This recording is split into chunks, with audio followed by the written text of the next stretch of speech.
Hello, Exiles. This is Ryan from Behind Eyes Gaming, and welcome to another Path of Exile video. In today's video, I'm going to go over the character that I've been playing for most of the league. It's the most fun I've had on a character since Legion League, my Cyclone Slayer from back then, and that is a Frostblade's Trickster.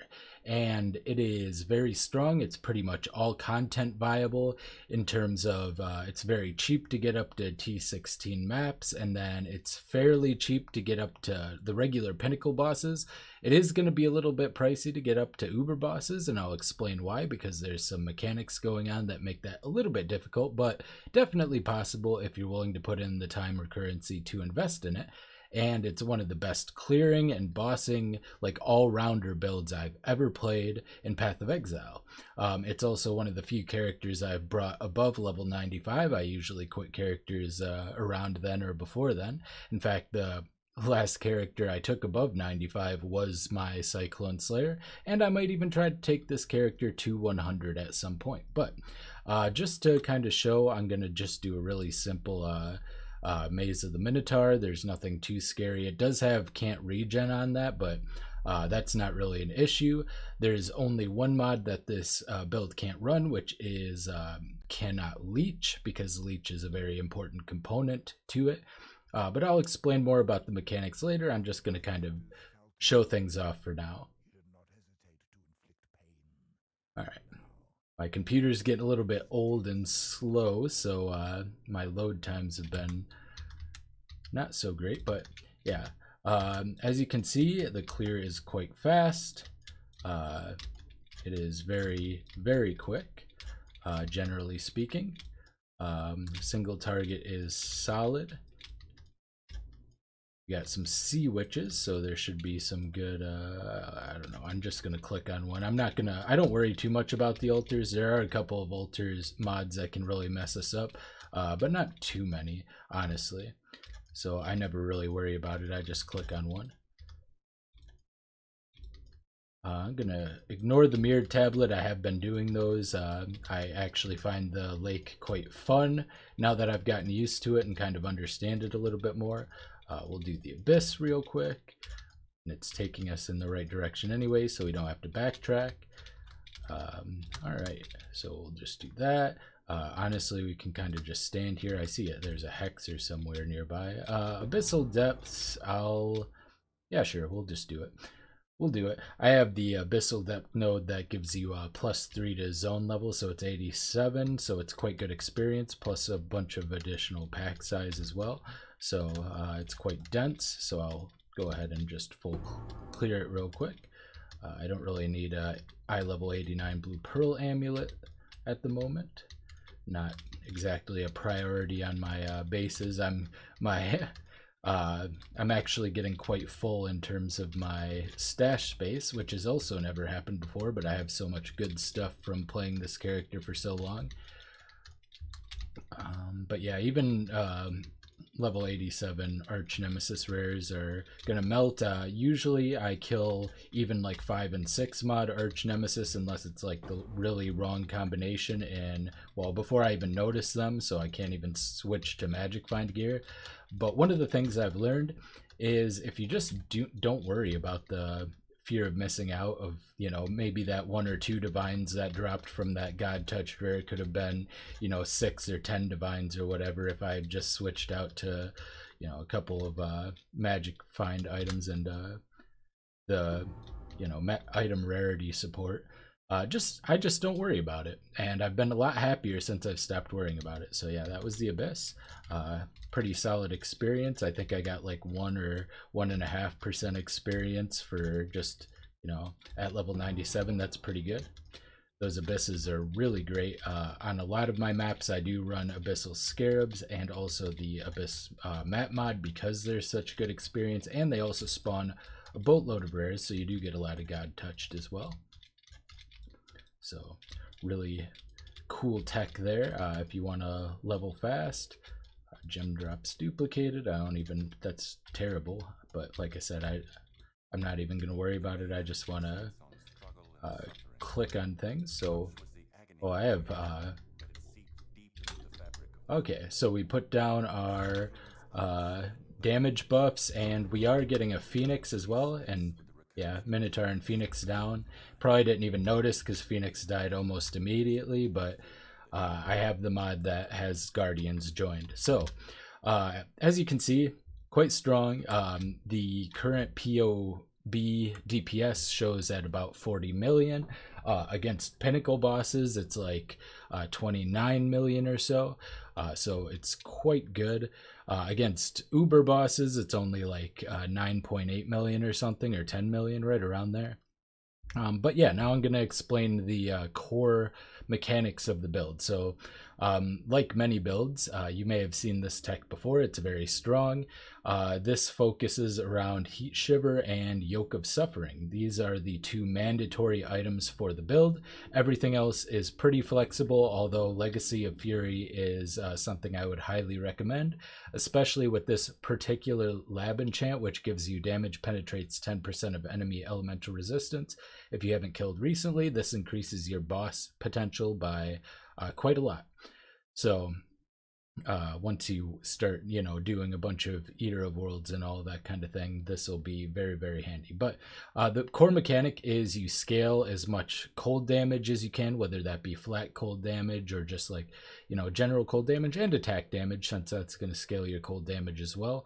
And that cold damage, when you freeze, will convert 100% of it to extra fire, and chill will give you, we're always chilling for 30, even against everything. I think one time at like wave 28 simulacrum, I only got like a 24 chill effect on Acosis, but other than like super high delirium stuff and Uber bosses, you're going to 30% chill, so you're always going to get 30% of your cold damage as extra fire, which is just straight up a 30% more multiplier. And then also same thing against pretty much everything you're freezing, and I'll explain how we're doing that. There is a common misconception around freeze that you cannot freeze the end game bosses. This isn't true. They just have a mechanic that means their action speed can't be lowered. Even if your action speed can't be lowered to 0, you can still be count as frozen as long as you do enough damage. So basically the way that freeze works is that for every 1% damage, I think, you do a 0.03 second freeze, and there's a breakpoint to freeze of 0.6 seconds. So basically, in order to get the freeze off, and it throws away anything below that, normally you have to do 5% of the enemy's health and damage. However, you can manipulate this, but you do have a mechanic working against it, because Yoke of Suffering reduces duration of ailments on enemies, so you basically have to compensate for that. The way you do that, and I'll explain more about Yoke of Suffering after this, the Cold Mastery, increase freeze duration on enemies. You have stuff like Astonishing Affliction, which is also giving you duration of elemental ailments, as well as increased effect of non-damaging ailments. You can get it here. I don't need it right now. Once you reach a certain damage threshold, you need less of this. And also there are a bunch of like this right here. So Jewels. This has life, a damage mod, and increased freeze duration on enemies with chance to freeze. When I first started this, I was running 4 of these jewels, all of which had life, 2 damage rolls, and then increased freeze duration on enemies. These are very helpful, but not necessary. Once you reach certain damage thresholds, you need less of the freeze duration, but you are going to want a certain amount. I'm also getting that with Anomalous Hatred, which Anomalous Hatred will give you increased chill and freeze duration as well. There's a bunch of other like interesting uniques, like as a budget option, since you're always freezing everything, you can run, if I can find it, I know I have one in here somewhere, or I thought I had one in here somewhere, but maybe I moved it on to another character. Oh, where are you? Or maybe, oh, I bet you I put it in one of the, there it is. Southbound. Southbound gives 100% increased freeze duration, plus a very large amount of cold damage to attacks, with the downside of your hits can only kill frozen enemies. So elemental ailments are applied in two different ways. One, you have chance to, inflict elemental ailments, like your chance to freeze, shock, ignite, etc. Two, you critical hit. If you critical hit, you're always going to inflict an elemental ailment. This build reaches pretty close to 100%. I can very easily reach 100%. I'm at like I could just spec into this power charge and I would be over 100%, but currently I'm at like 99.4. Excuse me. So yeah, that's kind of the important mechanic. So we're running Frost Blades. We have Awakened Multi-Strike, Awakened Elemental Damage with attack support. Before you get the Awakened version, if you want to help fix your mana and stuff, you can just run Inspiration rather than Elemental Damage with attacks. It's very helpful. Ice Bite, I have a level 20 with this. Higher level the better, but we can't really scale it in any other way than just getting a level 21 one. Nightblade, very important. Ideally level 21 because the supported skills have increased crit strike chance, while elusive goes from 1 to 1.1. And we're scaling a bunch of elusive effect, which I'll go over, which actually helps with that too. More importantly, it gives a lot of crit multi, and I mean a lot of crit multi, 140, but it gives way more than that, and I'll talk about that as well. Currently, I'm running Trinity. You can run Trinity once you reach a certain damage threshold. Once again, sorry, my throat's a little sore. So, Trinity, instead of Trinity, you're going to either want to run Elemental Penetration or increase critical strike damage. Or if your crit's still low in the early stages of the build, increase critical strike chance, because it is important to crit so that you inflict your ailments.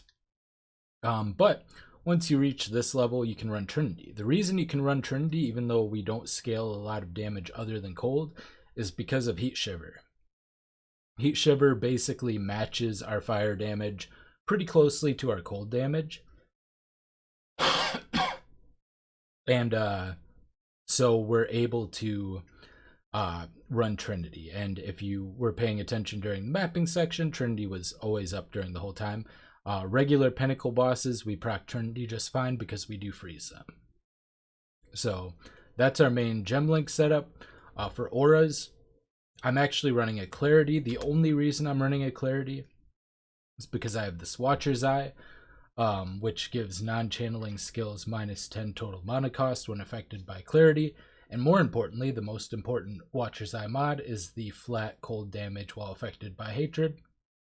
An ideal Watcher's Eye would also have percent increased cold damage while affected by hatred, but unfortunately that is a bit difficult.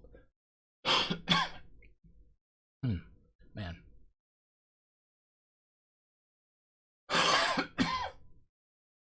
So, this is the skill tree. I guess I'll go over all the gems first. Running dash to get over stuff. Our main movement skill is going to be Whirling Blades with faster attacks. As you can see, it was very, very fast. I am running a Cast on Death Portal. This build doesn't die much. It's deceptively tanky. You look at the 3,700 life, and I was around 3,400 most of my leveling process. I just added a bit because I'm going to be attempting more Uber bosses here going forward. But yeah, it's got a lot of defensive mechanics that I'll go into in more detail. I'm also running Hydrosphere with Anomalous Bone Chill. It doesn't have to be anomalous. I just had one. Bone Chill is fine. Doesn't make a difference. Low level Hydrosphere to keep the mana cost down. Currently costs 3 mana at level 4. You really can just have it at level 1. You just want it to apply the exposure and the Bone Chill.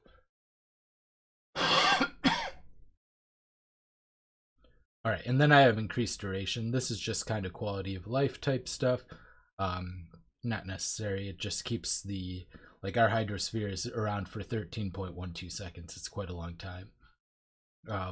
So we got Clarity, Precision, Grace, Anomalous Hatred, and Herald of Ice. We have those socketed in a Hunter Shield. Hunter Shield's very good. It has a lot of good effects. I'm crafting one right now as well. Let me find that really quick. So I'm going to try to craft. I have a tier 1 life roll and tier 1 percent max life, which is something that can roll on Hunter Shields. And then the effect, socketed gems have 30% increased reservation of efficiency. So I'm basically going to try to get this, keep the prefixes. I need more divines. I've been spending a lot lately, trying to gear up another character and also make some upgrades to this one. But once I get a little bit richer, I'll lock the prefixes in here. I'll do prefixes cannot be changed, and I'll try to get the socketed gems have 30% increased reservation efficiency as well as spell suppress. Previously, I did not have spell suppress on the shield, and I had to take like quick step and another one here. I also, as you can see, am running an impossible escape that I'll talk about a little bit later. Just save some points. Helps with spell suppress, plus like it's pretty efficient. I'll just talk about it now. This is one of the cheaper ones as well. I think it was 1 divine. And it allows us to just get True Strike, which is a pretty efficient node, gives crit multi, crit strike chance. Hired Killer, 7% life is never terrible for 1 point. And then Reflexes, which gives a bunch of evasion and good spell suppression. We could also get Path of the Hunter, which is okay, but I don't know. I don't think it. And we can also do Overcharged. I'll probably spec into Overcharged when I push for 100, just for the endurance charges, which are very, very important. All right. Continuing on with the skill setups, I have a mark on hit, Assassin's Mark. This is what helps us along with Nightblade get to 100% crit chance. We get a ton of base crit from these two things. I was actually running Curse Effect on a Redeemer Hunter Shield earlier as well. The same one that I'm crafting on currently that I just showed. Effective curses. If you can get that, that's helpful as well because it gives you a little bit more crit chance. And then I'm running a self-cast Steel Skin. So this, I'm not running a cast on damage taken setup. A majority of the time I don't need it.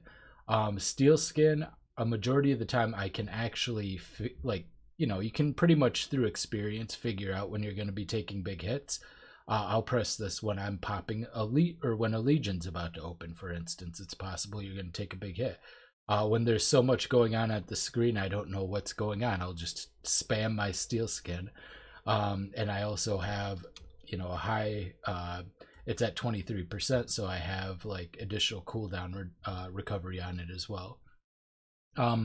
For instance, when you're doing a lake and you have like a tier 15 3 or 4 notch physical node, physical damage, physical attacks specifically is the thing that this struggles with most. There is an exile that if you don't freeze right away, he's like the ground slam physical exile. I think he has resolute technique or something, because he seems to hit me even though I have a ton of chance to evade, and he's like, a bunch of my deaths came from high tiers of that guy specifically. So if you are going into a high tier physical lake, you just press your Steel Skin as soon as you see the exiles on the screen, and then you freeze them because he's probably not going to one-shot you still. Inspiration is to help lower the cost on the Assassin's Mark. Currently, I have it at 32 mana.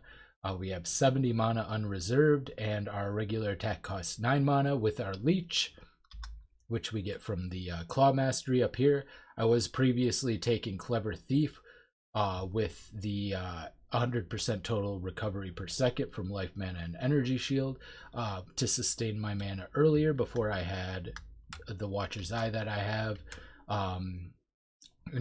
You can also do that before you get your non-channeling skills have -7 mana cost. Very important. And I think that's pretty much it as far as all of the gem links. So yeah, we'll go over the skill tree now. Oh, actually, before that, I rarely talk about these, but these are really important in this. So the gods, or the souls, whatever, the Pantheon, there you go. Soul of Arakali is really good on this build. Damage over time, since we have a low life pool, even though we have Heartstopper, it is down half of the time. And I don't quite have maxed, I don't have maxed chaos resistance at all. So I'm actually getting the souls or the pantheons that give me increased chaos resist against damage over time. It's very helpful against like desecrated ground. And then you get other bonuses like increased recovery of life and energy shield if you stop taking damage over time recently, and debuffs expire on you 20% faster. And then just the reduced damage over, or taken from damage over time. That gives you a lot of time to react to corrupted blood, because I don't have corrupted blood immunity. It also gives you a lot of time to like get out of damage over time things, especially if your Heartstopper is on the anti-damage over time. It's just really good. Overall, I would say by far Soul of Arakali is the best Pantheon to have. And currently for my all-rounder, I'm running Soul of Aberath. Burning Ground does a lot, and we also don't have Ignite immunity. So both of these are really good. I just run this while generally mapping. If I roll like a... I do some physical damage. I'm not doing conversion. So if I'm like, specifically, I'll take Soul of Yugal if I'm doing Uber Itziri, or I used to, I'm sorry. I don't do that anymore because I'm actually running Awakened Elemental damage with attacks, which makes it so you can't take reflected damage. But before that, I would simply run Soul of Yugal, and then I would respec this Elemental Mastery to the reduce reflect elemental damage taken, and that would allow me to run Uber Itziri without having the awakened elemental damage from attacks, because it would make me reflect immune just for swapping one Pantheon and one Regret Orb for the Elemental Mastery change. You lose a little damage because you get a little less exposure, but that's, should be fine. So that's pretty important. And then other ones that I've run in the past, I run Soul of Ralikesh in the beginning when I was having more trouble against bleeds. I don't have any trouble with that now. I haven't died to corrupted blood. I do have a flask that removes it, and I'm given plenty of time because of my defensive mechanics to react to it most of the time. So I think that's pretty much it. Oh, sometimes I'll use Soul of Gurakan as well, in combination with the with a flask that has reduced effective shock. So I get 120 something reduced effective shock. This is good against like Uber Eater of Worlds, who has a shock that is very reliable. There's just some enemies that will shock you, and I don't have shock immune. So you can switch over to this for those particular instances. So that's the Pantheon. Skill tree. The skill tree is going to look very different while leveling. This is just the finalized version. In fact, I tweak this all the time and make slight changes to it.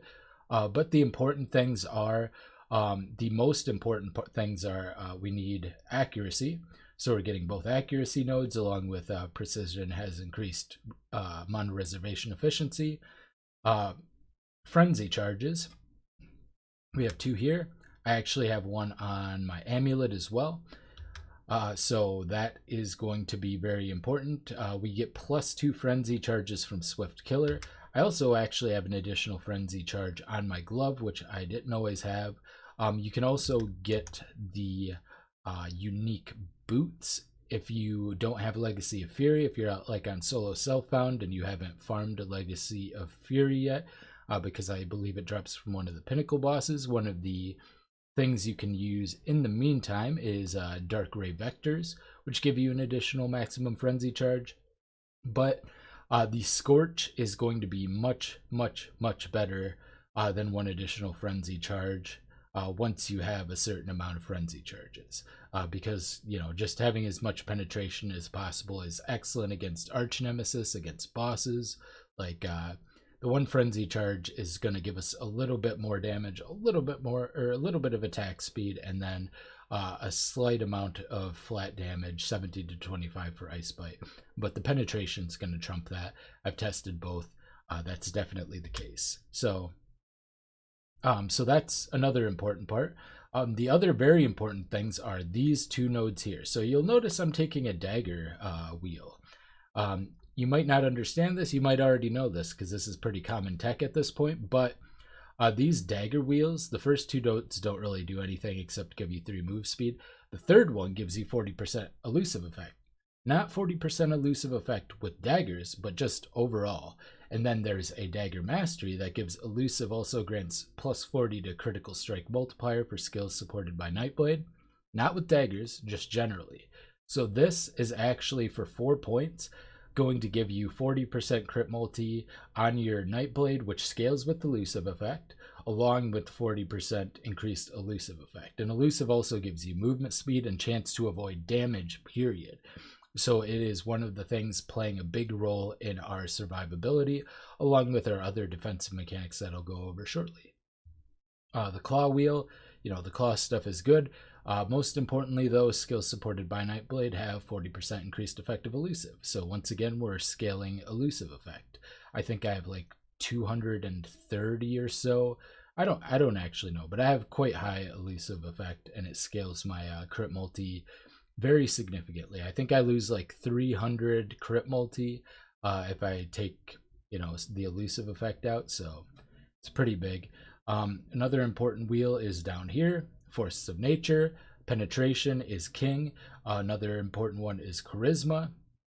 When you only have so in the beginning, you're probably going to, when you're leveling, you're probably not going to be running grace during the axe, but you're going to need it for mapping. So basically, and you might end up having to run a low level precision as a result, because you're not going to have this shield yet, the 30% increased reservation. So you kind of have to move things around. You might even have to get additional reservation. I have another Yoke of Suffering, for instance. Let's see, with Sovereignty, which helped me with reservation prior to getting the shield. So that's pretty important as well. But yeah, charisma is very good. Helps you run your stuff. I'm currently running increased damage for each aura or herald skills affecting you. You can also run increased effect of aura skills, although I think, especially at 5, but probably even at 4 auras, the increased damage is probably a little bit better. Spell suppression, very important. You want to get 100% spell suppression. I have 19% on my chest and 18% on my shield, and then the rest I get from the tree, along with the mastery that gives me crit strike chance increased by spell suppress, which is 100%. So that's another important part. Other than that, like I said, you absolutely need this cold mastery, so you have to get this. We're not scaling physical damage, so we're not going up to Winter Spirit. We're instead going down to Flash Freeze because it just gives generic cold damage, plus some effective cold elements, which helps with keep your chill at 30% on everything. Mark the prey. Enemies take increased damage if they're marked. We have another very big source of this, which is Yoke of Suffering, which I'll talk about in a second.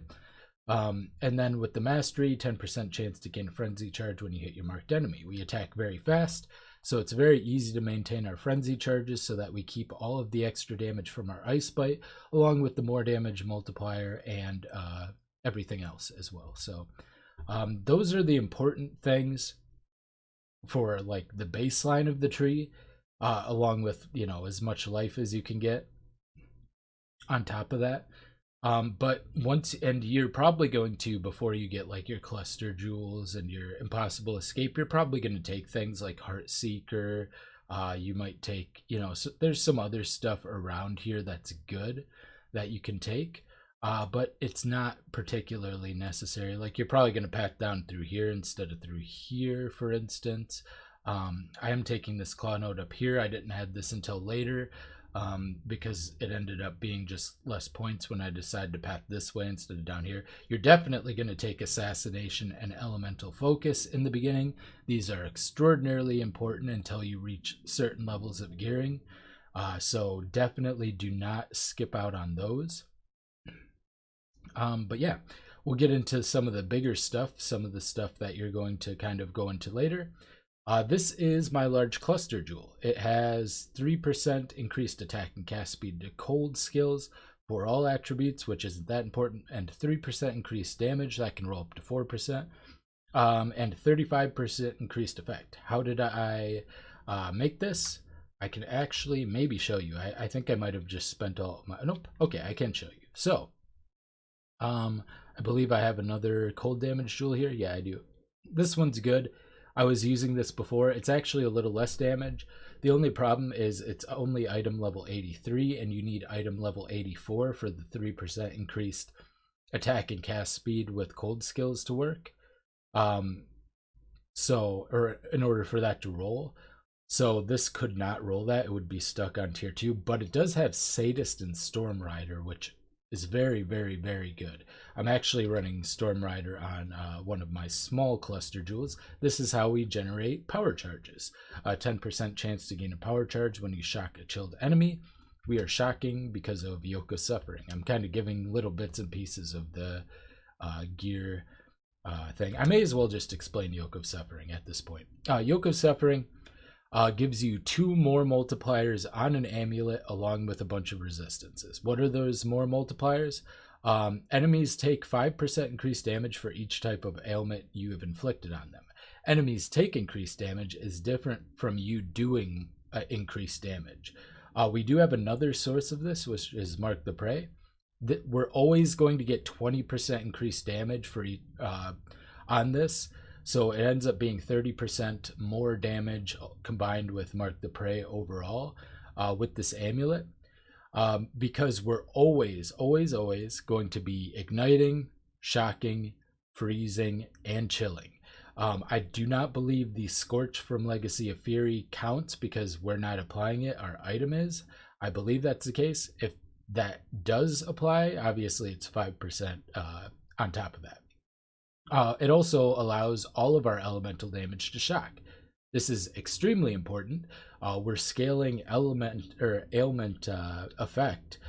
So we're basically 50% shocking, which is a 50% more damage. Everything. Pretty much everything. Like, once you get to like high delirium Kosises or uber bosses, you might only shock for like 24% or some much lower number. But other than those like super high-end things, and I might move some things around, see if maybe adding elemental focus along with a second astonishing affliction medium cluster instead of the crit one I have now will help with that. But overall, extremely potent amulet.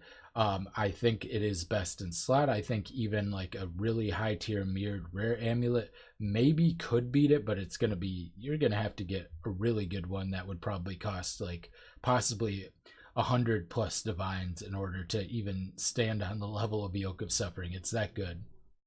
It is incredible. And I think Yoke of Suffering and Heatshiver go hand in hand, because if you're doing cold damage, you know, basically, and the fire damage also adds to the shock, so your shock scales up really quick. So say your first shock only shocks for like 25%, your second attack is going to basically do double damage because they're going to be frozen, and at that point it'll shoot right up to 50%.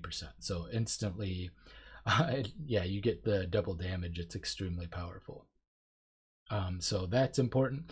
But anyway, like I was saying, I'm going to go over how I crafted this. I'm a little all over the place. I'm trying to keep organized, but yeah, it's not working so well. I'm not an organized person. So I hope you're following all this. How to craft this large cluster jewel. So you can actually guarantee yourself the most important roll because we don't have a ton of attack speed in this build. It's fine, but you are going to want a fast weapon, and like things like this, you're going to have to go through here before you get like this cluster jewel, because every bit of attack speed is helpful and 10% is too much to ignore. But prior to, once you get like access to item level, like I think 80 is when the 2% can roll, and then 84. I'm not exactly sure what the item levels are, but once you get access to high level cluster jewels and you get a cold damage one with 8 passives, especially 84, you can always guarantee the roll of attack speed and cast speed with cold skills. Two ways. You can do one with the blue life force, and you can do one with the red life force. The red life force, if you do reforge rare item with random, including attack, will always 100% of the time roll attack and cast speed with cold skills. That is the only mod that can do it. Likewise, with the blue essence, the reforge a rare item with random caster modifiers. I'm just going to do this, even though this is a good one. I could probably sell it for a decent amount, but I'm just going to show you anyway because, you know, it's a video and I'm fine for currency and stuff, although I don't have a ton right now, but I can make as much as I want. I have a lot of saved up stuff.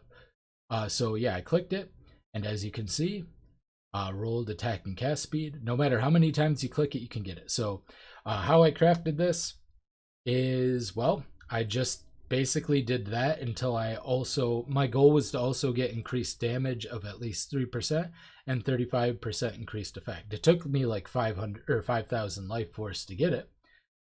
So, you know, you can decide whether or not, but those are the two cheaper essences, luckily.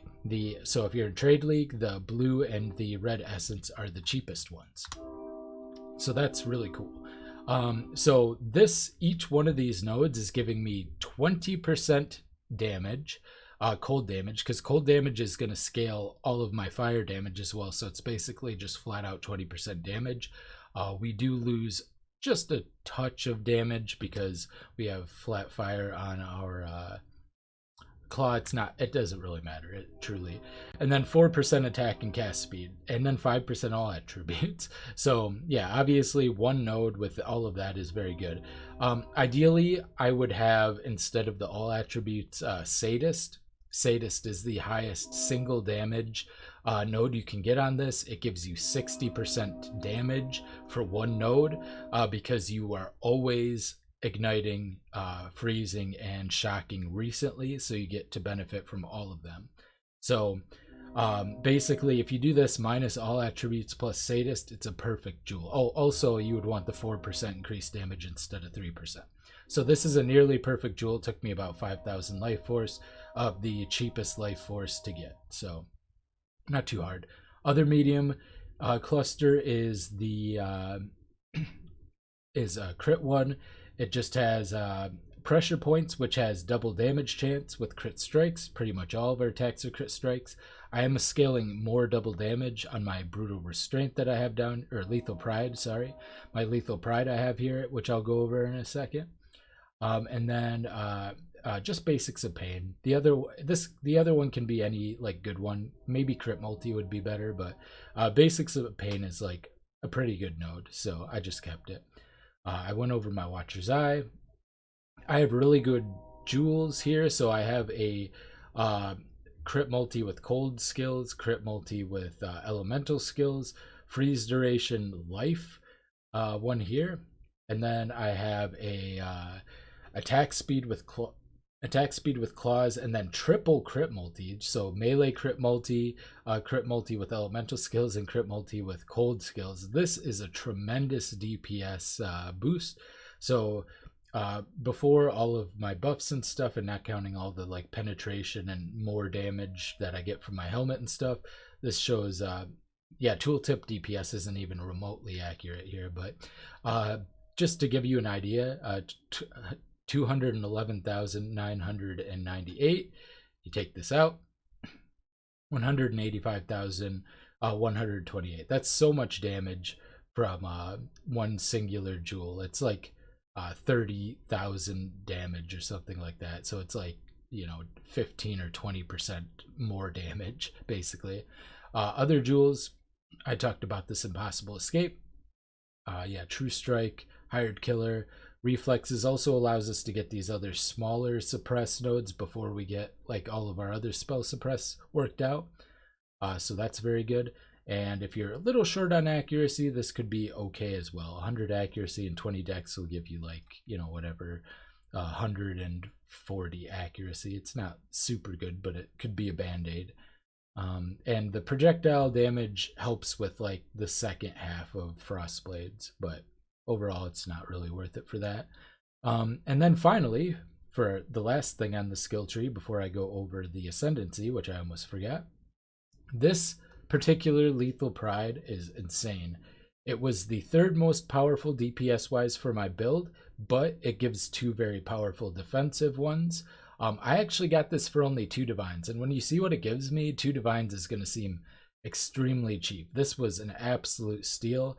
I used Path of Building to check for like the best timeless jewels for my build, and this one was just an absolute gem. So up here, we'll go over the offensive ones first. So 5% chance to deal double damage on Survivalist, 5% chance to deal double damage on Max Frenzy Chart, 5% chance to deal double damage on Herbalism, 5% chance to deal double damage on Flash Freeze.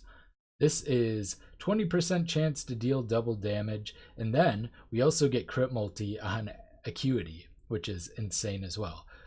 Defensively, we have 2 Intuition, which gives us reduce extra damage from crit strikes, as well as Inveterate, which gives us also reduced damage from crit strikes. One of the only ways we're dying is from crit strikes. This also gives us a tremendous amount of strength. As you see, when I take it out, I require 28 more strength. I go from 127 to 197. So I'm getting 70 strength from this bad boy. Really, really huge. There's also like fire resistance here. I was using Quick Step for a while, which gives me increased maximum fortification. I'll go over how we get Fortify when I go over the rest of my gear. But that's everything from the skill tree, except now we go over the ascendancies. So we're not scaling ES, which is a rarity for Trickster. It's very powerful, but so are these 4 nodes that don't go up this side. You can run a life-based Trickster, and it is very strong. You could probably do this for just about any build that can like give you frenzy charges. Actually, that's pretty much it. If you can get frenzy charges, you can just run this, period, on any life-based Trickster build. First thing we'll get is 1 step ahead. This gives us our action speed is at least 108 of base value. This gives us free Tailwind, basically, but we're not going to be able to scale Tailwind, so Tailwind boots become useless after this, but that's okay, because Legacy of Fury is such a sick item.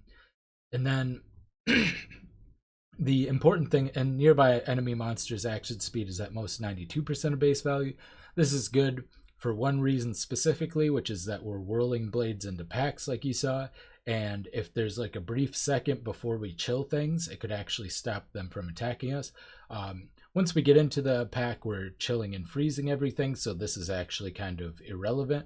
But the important things about this are the basically free Tailwind. The other important thing is this gives us freeze, chill, and temp chains immunity.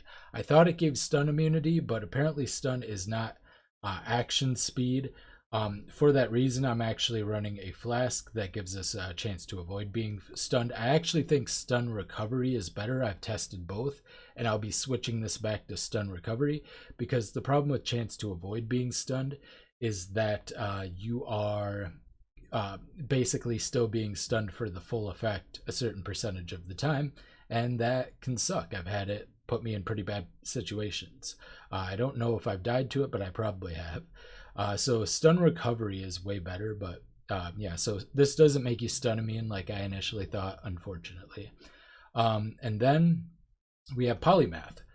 Currently, I believe we're taking 12 different kinds of masteries. So we have Claw, Accuracy, Life, Evasion, Suppression, Elemental, Reservation, Cold, Dagger.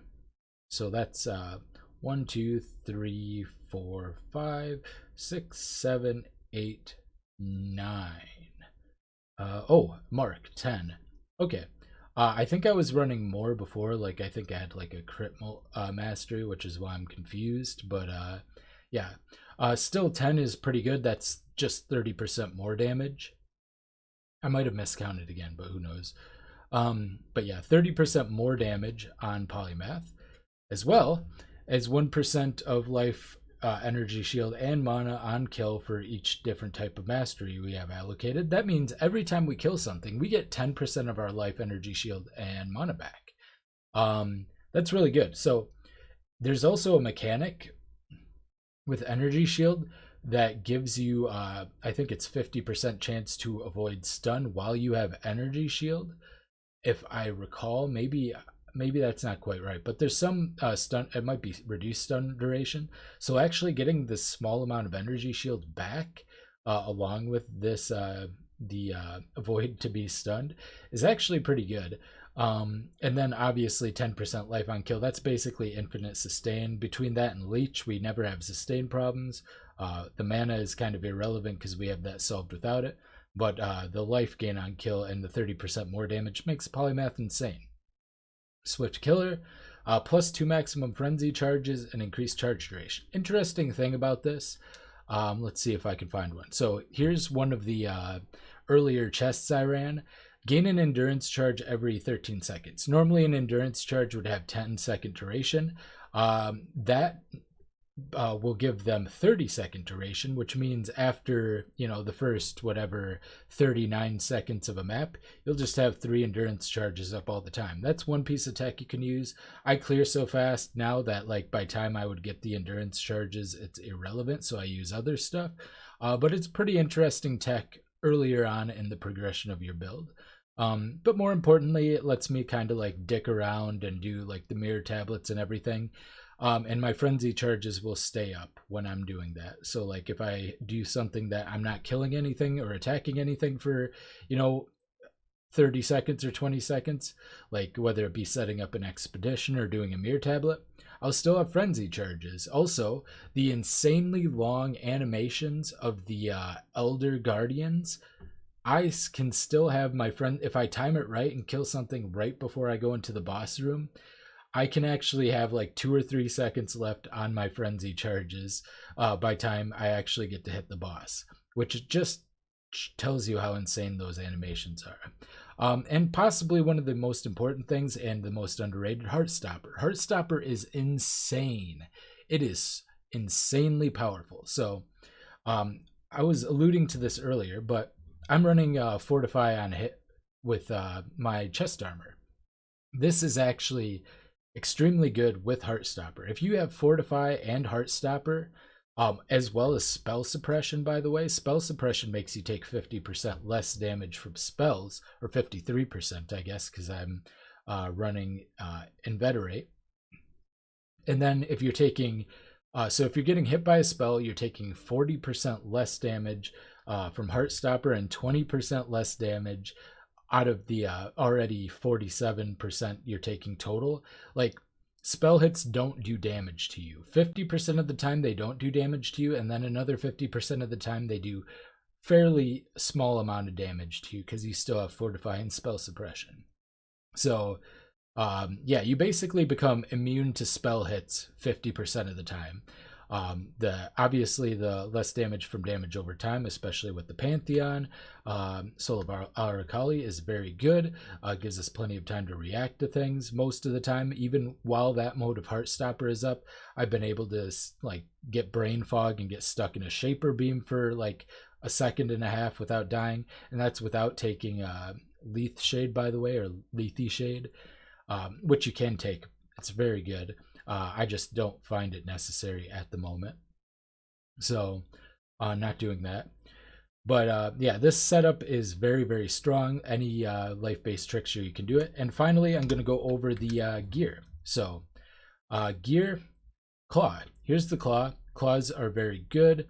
Obviously, everybody knows that. Everybody's using claws. It's the meta, and it's mostly because of the Nightblade elusive scaling tech over here. You want a claw. I was using a sword when I first started. It wasn't good. Would not recommend. This is pretty close to an ideal claw. It's almost perfect. The only thing I would change is the adds fire damage. I would rather just have percent elemental damage with attacks, like a tier 1 roll of that. The reason is because my cold damage is going to be scaled into fire damage anyway. The only thing the flat fire damage helps a little bit with is it'll help me scale my initial shock on my first attack with the Yoke of Suffering. But once again, I would much rather have that. But this is a near perfect claw. I'm actually trying to replicate that, but make a slightly better one. I have a synthesized claw that has 8% attack speed as an implicit. I don't think the life gain on hit is that important since I have so much other sustain. So I'm going to do this. This will allow me to go from currently 2.03 attacks per second. With a tier 1 attack roll or an essence attack roll, I think I can reach 2.18 attacks per second if I calculated that right. So I can make a claw that's pretty much identical to this, except with more, like a decent amount of more attacks per second, which will scale. Since I'm scaling like frenzy charges and so much attack speed, will make my DPS go to the moon. It's absolutely huge. So claw, the important things when you're looking for a claw, the most important things, like when you're first starting out, you want flat cold damage, attack speed, crit chance. You want to do this on a 1.6 attacks per second claw is going to be the absolutely most important thing, because you're going to be needing to scale that attack speed. The more attacks, the better. You know, for a lot of reasons. It just is higher DPS, but also it basically means there's not lag in between your freezes. So like even if you have slightly shorter freezes and you're attacking pretty tough things, it'll keep things frozen longer. So very important. And the base attack on the claw does not matter. You can do this. I mean, you get a very small amount of cold damage because of the innate 60% of physical damage converted to cold. So maybe you want to do it on an Imperial Claw. As you can see, I harvest crafted the quality does not increase physical damage, grants 1% increased elemental damage per 2% quality. You can also do this with the attack speed one. You can basically do anything that's beneficial. I like this. It's a lot of damage. It's like 14% elemental damage, whereas we would get like maybe like 5 to 6 added flat cold from having regular quality. Yeah, this is better. Rings, opal rings preferred. Ideally, you would, instead of the mana roll, want tier 1 flat. Like I have a tier 11 flat mana, and that's because I had the rest of this ring and I exalt slammed, trying to pray to Chris Wilson. Didn't work out. Unfortunate. The way I made this ring, I needed the resistances, as I just got like high resist rolls, and then I suffixes cannot be changed when I got triple resist of good enough resistances to keep me capped out, and then I Veil Chaos slammed it, got the life and mana per second, and then I crafted the channeling, and then I exalt slammed the mana. Unfortunately, was hoping for the flat cold damage, but what you can do. This ring is very good. It's not actually that hard, so if you're farming like a lot of memories, whether you're doing a lot of Kirak missions or you have this stuff up here, which increases the chances for memories to drop. Also, another thing you can do is where are they? Go into my maps here.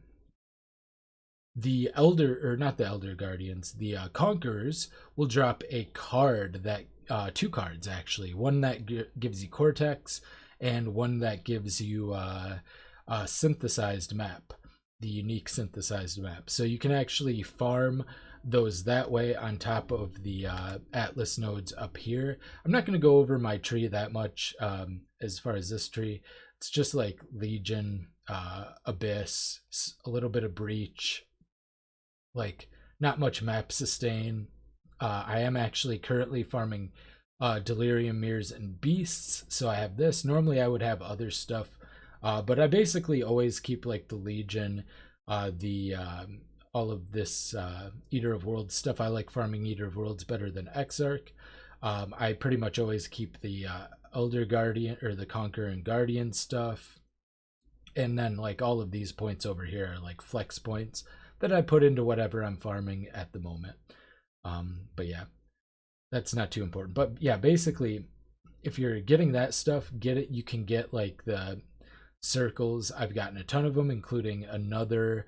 The important thing here is you want one, like before this, just run another ring similar to this, although maybe closer to something like this that has flat cold damage, for instance, would be better. You can do this with essences. You just like you get a high level opal ring, then you put some of the the turbulent catalysts on it, and then you just use essences until you get whatever is good enough. I've used a lot of my essences lately. I've been crafting a lot. But yeah, you just use the highest essence of suffering, the deafening of suffering on it until you get, whatever is good enough for you, like life or resistances, whatever you need. And then hopefully with an open prefix, you just craft the minus mana cost as well. So that's pretty much how you set that up. But at a certain point, you start doing synthesized maps, and eventually you should get one that has Herald of Ice, has increased buff effect, and cold damage while affected by Herald of Ice. The cold damage by Herald of Ice actually scales with the turbulent catalysts as well. And I got 3 really, I actually bought this. This was 12 divines, I think. It's very, very strong. This is like ideal. It has cold damage and elemental damage, and then reduced mana cost of skills. This is like an absolutely perfect outside of, maybe it needs to be divine to be perfect, really, but it's as close to perfect as you can realistically expect to get. Ideal. Yoke of Suffering, Heatshiver, went over all those.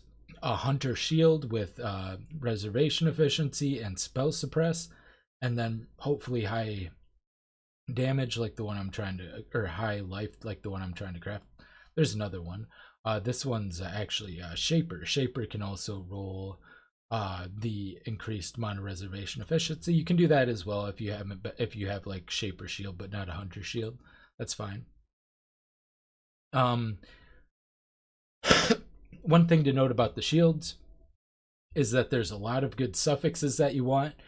You need 2 of them to run this version of the build, but the third one can be, there's block chance, there's avoid elemental ailments. Like if you're running like a redeemer one like this, you can also get minimum frenzy charges. You can get, there's just a ton, although you don't really need minimum frenzy charges for this build. Avoid elemental ailments, there's just so many good suffixes. So it's really hard to get like a perfect one that you want to craft, because you want these 2 ones and then you want hopefully another good suffix. There's chance to block is great, by the way. It has great synergy with evasion, because when you block, evasion has entropy value. So if you for instance, if you have like a 75% chance to evade, or when we put our flasks up, an 82% chance to evade, that means basically like it starts at a seed number and then goes down, and it's basically mathematically will even out to you getting hit exactly 18% of the time. You can actually disrupt that with block. So blocking counts as being hit, which resets the entropy of your evasion. If you have high block chance, like say if I had plus 12% chance to block on this, or plus 14, let's just say 14, and it was 40% chance to block, that would almost be like a more multiplier to our, and it wouldn't exactly be more, but it'd be pretty close to a more multiplier with our evasion in terms of how often we're hit. So block is underrated. That's why I would never dual wield on this build for, there's a multitude of reasons, but we need the life, for instance, and we need the reservation efficiency, but ideally any evasion build should run a shield, and maybe scale block if you can get away with it. We can't really fit it. Legacy of Fury gives Scorch to nearby enemies, also synergizes well with our Herald of Ice, giving us another kind of like clear mechanic. As you could see, between Herald of Ice and the secondary kind of explosion from this, we were clearing everything instantly. You want the highest increased chance of Scorch as you can. The base is 10%, so if you get a 50% increased effective Scorch, you get 15% Scorch, which lowers the elemental resistances of everything near you by 15%. This scales further with ailment effect. So for instance, with elemental focus, we get another 20% increased, which gives us another 2% penetration basically from the Scorch. So that's very good as well. And then you can potentially get like the scaling from this early on as well, before you get a good source of exposure. Belt life, elemental damage with attacks. I use this to get a lot of my chaos resist. This one in particular has a total of 49% chaos resist. I might switch over the what I have as far as the catalysts on this to just give me more chaos resist, because I no longer need the level of strength that I have. The highest thing I need is 155, and I currently have 197, so I know I needed the strength earlier on. That is no longer the case. These are very easy to craft, by the way. You just take a high level Stygian Vice and you go over to your harvest and you find Reforged Chaos. Chaos is literally the only chaos resistance is the only thing that rolls on with this once you have this. So for 100 yellow, which is the most expensive, but if you just have a bunch, you can craft something like this, and basically just keep hitting reroll until you get the stats you need, life, strength, and once again you can do like the crafting with the lock prefixes, so it's pretty easy. Oh, I also have this murder sigil in here. This is extremely good. It's got tier 1 life, tier 1 added cold with attacks, and tier 1 with claw attacks added cold. This is pretty insane. I don't remember. I think I might have bought this. I don't remember how much it cost me. It was probably pretty expensive. It was probably like 4 divines or something. It's really good. Would recommend, but yeah, you can just run whatever, like as much life and cold damage to attacks as you can possibly get on a ring in your Stygian Vice. Before you get a Stygian Vice, you can just run whatever belt with preferably like chaos, life, and strength, and then also if you can get elemental damage with attacks, that's also very good. Gloves, I've used a bunch of different gloves through various iterations. Like I said, when you first start out, Southbound is very good. I actually got a Curse Enemies with LE Hit. One for, this was for another build, but this was 30 Chaos. You could run this and not run the Assassin's Mark, or you could run it with Whispers of Doom and have double Curse, which might actually be very good. If I get gloves similar to this that I can corrupt Elemental Weakness on hit onto, for instance, which I'm going to need a lot more currency before I can get that, then I could change my extra frenzy charge for Whispers of Doom, and I'll get a boatload of damage that way as well. So that's pretty cool. But other gloves, let's see if I can find it's an absolute mess in my stash at the moment. But I've had some other pairs of gloves that I've run throughout here. Okay, oh, this is one. So they had different things set on. So prior to running these gloves, which the important thing about these is they are Hunter and Warlord, I think. And yeah, Warlord. So Warlord gets the maximum frenzy charges, and Hunter gets the additional nearby enemy. You only need 1 additional strike. You can even run it without additional strike. It just helps with clear. 2 is kind of overkill. The only way you would want to run 2 is if you're doing like simulacrums or like the really like insanely dense breaches, maybe. Honestly, not even. Yeah, I don't think it's necessary to run 2 additional strikes. But yeah, you get these by you craft a additional frenzy charge Warlord's gloves and an additional strike Hunter's gloves, and then you just go ahead and mash them together with the Awakener's Orb, I think. Yeah. And the important thing is the base you want needs to be the one you select second. So you click on the Hunter's Orb, then you click on one of these, and then whatever you clicked on second, I'm not going to do that obviously, will be the base. And you'll want to make sure you're moving over to the right base in case you have a bad one. But so that's how you get that. It's not too hard to get something like this. Preferably I'd have better life. The critical strike chance increased to elemental damage if you dealt the critical strike is a big bonus. It's very strong. These cost me 14 divines. These I actually self-crafted. These ones, they were temple gloves, I believe. Yeah, they were temple gloves I got, and I just crafted attack speed onto them, and then put the Eater of Worlds and Searing Exart. The cold exposure is very good. I was doing that before I was running Hydrosphere. But once you get Hydrosphere and you only need exposure for bosses because you do so much damage, you can do it that way. And then for your second one, physical damage isn't that good. I just had that for a different build I was testing out where I was scaling physical damage converted to cold. Normally you'd want like damage per frenzy charge would be the ideal one. Otherwise you could get, if you don't yet have an additional strike, you can actually get that as a Searing Exarch implicit as well. So you'll want to do that. So that's actually what I would recommend. Otherwise you'd have to run like where is it, like a Tribal Fury, Yoke of Suffering, which I've done. This build has gone through so many iterations. But yeah, lastly, or second to lastly, I guess I'll go over flasks as well.